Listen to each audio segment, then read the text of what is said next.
दोस्तों आप सामने जिस महिला को देख रहे हो ये मल्लिका साइनाइड नाम की भारत की वो महिला है जिसको सीरियल किलर के तौर पर फांसी की सजा सुनाई जाती है, जिसने अजीब तरीके से बड़ी बेरहमी से साइनाइड से न जाने कितने लोगों का कत्लेआम किया। आज मैं आपको इसकी परेशान करने वाली कत्लेआम की वो कहानी सुनाऊंगा जिसे सुनने के बाद आपके रोंगटे खड़े हो जाएंगे। दोस्तों ये कहानी हमें बहुत बड़ी सीख देकर जाएगी कि कैसे हमारे दुख दर्द का भी फायदा उठाया जा सकता है। और देखिए दोस्तों कि कैसे एक दर्जी की पत्नी ने चुटकी भर में इतने सारे लोगों को मार दिया और कैसे वो अपने 7वें कत्ल में पकड़ी जाती है। इस खूनी कहानी को पूरा जरूर देखिएगा और हो सके तो इस वीडियो को जितना हो सके उतना शेयर जरूर कीजिएगा। दोस्तों भारत के कर्नाटक में कगालीपुरा नाम की एक जगह पर केपम्मा नाम की एक लड़की रहा करती थी, जिसकी बाद में एक दर्जी के साथ शादी कर दी जाती है और यही वो केपम्मा थी जिसे बाद में मल्लिका साइनाइड के नाम से जाना गया।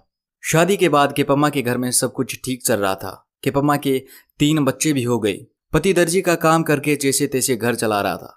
लेकिन दोस्तों केपम्मा की शादी से पहले से ये ख्वाहिश थी कि उसके पास खूब सारा धन दौलत हो। वो ऐशो आराम की जिंदगी जीना चाहती थी, ये उसका सपना था और इसी सपने ने भारत की इतनी बड़ी घटना को अंजाम दे दिया। बचपन में माँ बाप की गरीबी के कारण केपम्मा अपना सपना पूरा नहीं कर पाई और शादी हुई तो एक दर्जी से जिसकी तनख्वाह से सिर्फ घर खर्चा ही चलाया जा सकता था। केपम्मा की ख्वाहिशों को पूरा नहीं किया जा सकता था। ये बात केपम्मा को अंदर ही अंदर खाई जा रही थी। तो केपम्मा ने अपने पति को समझा बुझाकर एक नया बिजनेस करने की बात कही। केपम्मा का पति उसकी ख्वाहिशों को जानता था तो उसने उसको नया काम शुरू करने की इजाजत दे दी। अब उसके दर्जी पति ने जितनी भी शेविंग यानी कि बचत कर रखी थी वो सारी बचत इस चिट फंड के नए धंधे में लगा दी। लेकिन कुछ ही समय में इस काम में लगाए सारे पैसे डूब जाते हैं। काम पूरी तरह से बंद हो जाता है और दर्जी पति के द्वारा बचत किए गए सारे पैसे बर्बाद हो जाते हैं और इसी के चलते पति पत्नी के आपसी रिश्तों में खटास आ जाती है। अब केपम्मा को लगा कि अगर वो अपने पति के साथ रही तो उसकी जिंदगी बर्बाद हो जाएगी। वो ऐसे ही गरीबी में नहीं रहना चाहती थी। तो केपम्मा ने अपने पति और बच्चों को छोड़ने का फैसला कर लिया और एक दिन वो अपने बच्चों और पति को छोड़कर बेंगलोर चली गई, क्योंकि केपम्मा को शहरी जीवन बेहद पसंद था। अब केपम्मा अपने बच्चों और पति की बिना परवाह किए बेंगलोर में रहने लगी। अब कई साल तक वह बेंगलोर में मेड का यानी कि नौकरानी का काम करती है, लेकिन उसके मन में पैसों की भूख शांत होने का नाम नहीं ले रही थी और इस काम से वो संतुष्ट नहीं थी। तो फिर केपम्मा दुकानों पर काम करती करती दुकानें बदलती बदलती आखिर एक सुनार की दुकान पर काम लग जाती है और वो दुकान बेंगलोर की बहुत बड़ी सुनार की दुकान थी और उस सुनार की दुकान पर बड़े लोगों का आना जाना रहता था और केपम्मा ने इस सुनार की दुकान पर रहते हुए बहुत बड़े बड़े लोगों से जानकारी बना ली और वो उनके घर में काम करने पहुंच जाती है।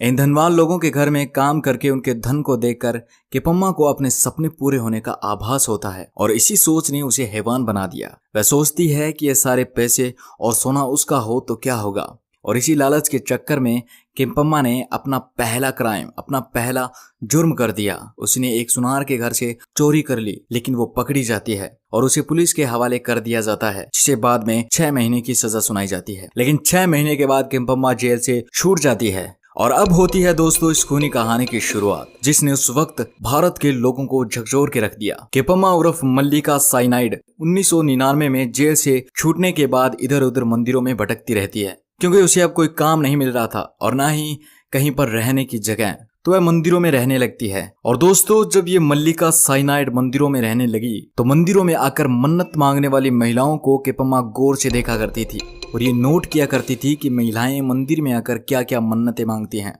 तो इंसानियत को शर्मसार कर देने वाली इस खूनी महिला ने यह फैसला किया कि वो मंदिर में आने वाली लाचार, बेबस और परेशान महिलाओं को अपना शिकार बनाएगी, जो अपने दुखों से निजात पाने के लिए मंदिरों के चक्कर काट रही है, क्योंकि ये आसान शिकार थी। तो दोस्तों हुआ यूं कि इस दरिंदी केपम्मा ने 19 अक्टूबर 1999 को अपना पहला कत्ल किया और ये कत्ल था 30 साल की एक महिला ममता राजन का। ममता राजन की शादी को काफी साल हो गए थे, लेकिन ममता राजन को कोई बच्चा नहीं हो रहा था। तो ममता राजन बच्चे की उम्मीद में मंदिर आया करती थी। केपम्मा को ममता के बारे में सब पता था, क्योंकि कई दिनों से केपम्मा ममता राजन पर नजर रखे हुई थी। तो केपम्मा ने धीरे धीरे से ममता राजन से बात करनी शुरू कर दी और ममता राजन को तसल्ली दी कि तुम्हें बच्चा जरूर होगा, तुम्हारी मन्नत जरूर सुनी जाएगी, लेकिन तुम्हारी इस मन्नत को पूरा करने के लिए तुम्हें एक स्पेशल पूजा करनी पड़ेगी और इस पूजा में कुछ जरूरी बातें तुम्हें ध्यान में रखनी पड़ेगी।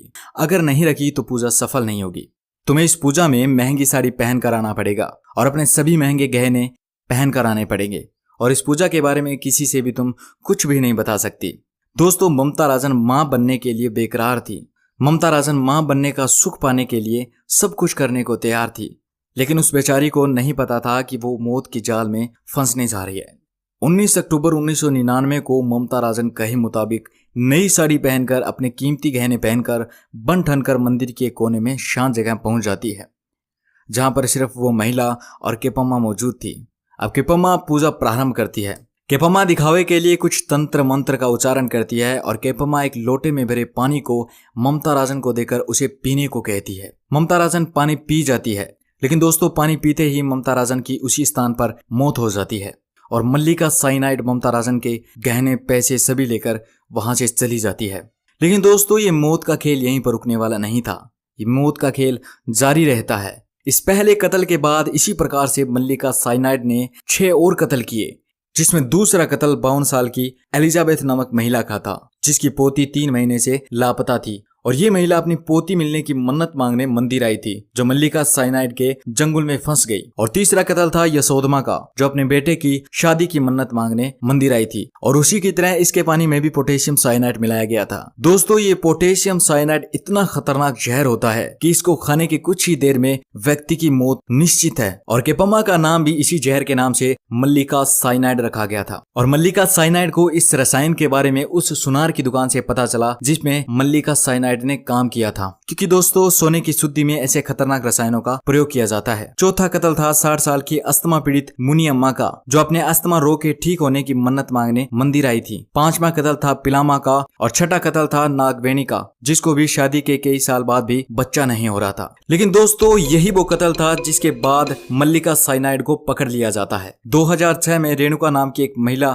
जिसके पति दुबई में काम किया करते थे, उसकी मल्लिका साइनाइड से दोस्ती हो जाती है और रेणुका अपनी परेशानी मल्लिका को बताती है, लेकिन मल्लिका ने उसकी दोस्ती का फायदा उठाकर रेणुका को भी मार दिया। लेकिन जब दुबई से रेणुका का पति भारत लौटता है तब उसे शक होता है कि केपम्मा के साथ ही रेणुका रहा करती थी। रेणुका का पति केपम्मा को पकड़कर पुलिस स्टेशन ले आता है और उसके खिलाफ रिपोर्ट दर्ज कर देता है। और दोस्तों जब पुलिस वालों ने जांच की तो पुलिस वालों के पैरों के नीचे से जमीन खिसक जाती है कि कर्नाटक और बेंगलोर के आसपास एक महिला कत्ल पे कत्ल किए जा रही है और उनको खबर तक नहीं है। और जब पुलिस ने सारे केस के पन्नों को पलटा तो पता चला ये सारे कत्ल पोटेशियम साइनाइड की वजह से हुए हैं। लेकिन दोस्तों इस मल्लिका साइनाइड ने 6-7 कत्ल के अलावा भी न जाने कितने मासूमों को मौत के घाट उतार दिया, जिनके कोई सबूत ही नहीं मिले। मामला कोर्ट में जाता है और कर्नाटक में किसी महिला को पहली बार इतने कत्ल करने के जुर्म में फांसी की सजा सुनाई जाती है। लेकिन दोस्तों इसके बाद मल्लिका साइनाइड की इस फांसी की सजा को उम्र कैद में बदल दिया जाता है, यानी कि जब तक केपम्मा जिंदा है तब तक जेल में रहेगी। तो दोस्तों ये थी इंसानियत को शर्मसार कर देने वाली मल्लिका साइनाइड की सच्ची कहानी, जिसके लालच ने न जाने कितनी भोली भाली लाचार महिलाओं का कत्ल करवा दिया। तो दोस्तों वीडियो को लाइक और चैनल को सब्सक्राइब करने के साथ कमेंट बॉक्स में मुझे जरूर बताइएगा कि आपको ये वीडियो कैसा लगा। मिलता हूँ ऐसी एक नई कहानी के साथ, तब तक के लिए अपना ख्याल रखिएगा। धन्यवाद।